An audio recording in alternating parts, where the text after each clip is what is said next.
Can you explain kind of what went on today with the COGFA hearing? The Commission on Government Forecasting and Accountability, which is a 12-member body from the General Assembly that kind of provides a check and balance on some of the administration's big policy decisions, voted today to reject the governor's office recommendation that we dramatically increase the degree to which Illinois self-insures for state employees and retirees. The effect of that recommendation would have been for well over 100,000 people in the East Central Illinois area to lose their current health insurance provider and scramble to find new providers. It was a bad recommendation on the policy from the governor's office.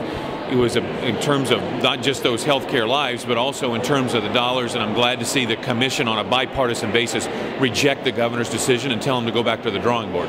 Do you think that the governor's just going to try and bring it back and just in a little bit different form, but still the same way? He seems pretty adamant on trying to get this through.